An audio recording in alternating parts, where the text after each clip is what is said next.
Hello दोस्तों, कैसे हैं आप सभी। उम्मीद है कि आप लोग बहुत अच्छे होंगे। दोस्तों, मैं इस वीडियो में बात करने वाला हूं क्लास 10 के हिस्ट्री का 3 चैप्टर का दीर्घोत्तरीय प्रश्न के ऊपर, जो कि दीर्घोत्तरीय प्रश्न का इस वीडियो में 5वें क्वेश्चन को लिया गया है। तो आप लोग वीडियो में अंत तक बने रहिएगा। यदि जो आप लोग को वीडियो पसंद आता है तो इस वीडियो के ऊपर एक लाइक कर दीजिएगा।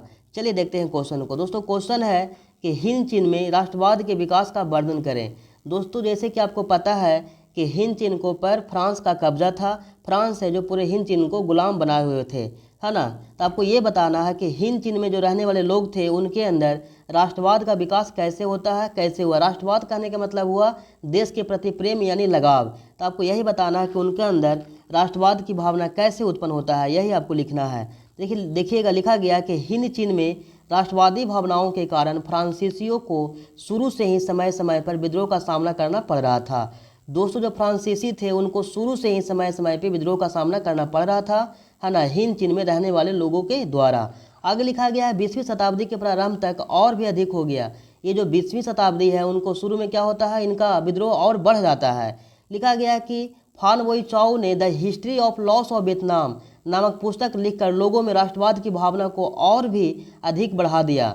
दोस्तों, फान वोई चाओ थे एक पुस्तक लिखे थे, किताब लिखे थे, the history of loss of Vietnam, है ना। इस पुस्तक में लिखा गया था दोस्तों, जितना भी क्या बोलता है वियतनाम का हिस्ट्री लिखा गया था, है ना, कि वियतनाम क्या क्या लॉस किया, क्या क्या वियतनाम का हानि हुआ फ्रांस का कब्जा करने के बाद, वही लिखा गया था। तो उनको क्या करते हैं, लोगों पढ़ते हैं, तो लोगों जब उनको पढ़ते हैं उस पुस्तक को, किताब को, तो उनके अंदर और पूरा हलचल सा मच जाता है ना। मतलब वो लोग और मतलब उन लोगों को गजब फील होता है कि इतना मतलब लॉस हुआ। तो उन लोगों के अंदर क्या होता है, और फ्रांस को यहाँ से दूर करने को सोचते हैं, वो उनके अंदर और विद्रोह करना स्टार्ट कर देते हैं। चलिए देखिएगा, आप लोग बने रहिएगा। और लिखा गया है ना, इस क्वेश्चन के बारे में लिखा गया, हो चिन मिन ने 1930 में वियतनाम के बिखरे हुए राष्ट्रवादी गुटों को एकजुट कर वियतनाम कम्युनिस्ट पार्टी की स्थापना किया था। दोस्तों, जो हो चिन मिन है जो क्या करते हैं, वियतनाम कम्युनिस्ट पार्टी की स्थापना करते हैं, जिसे में राष्ट्रवाद मतलब कि विद्रोह कर रहे थे ना, उनका कई समूह था छोटा मोटा।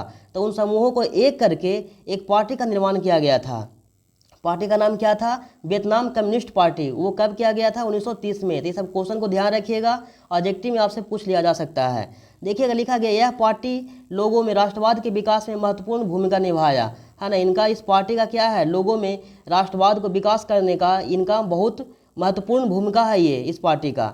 ठीक है, आगे लिखा गया है कि था फ्रांसीसियों के शोषण से परेशान तथा राष्ट्रवाद से प्रेरित होकर हिंद चीन में, है ना, हिंद चीन में आंदोलन का शुरुआत होने लगा।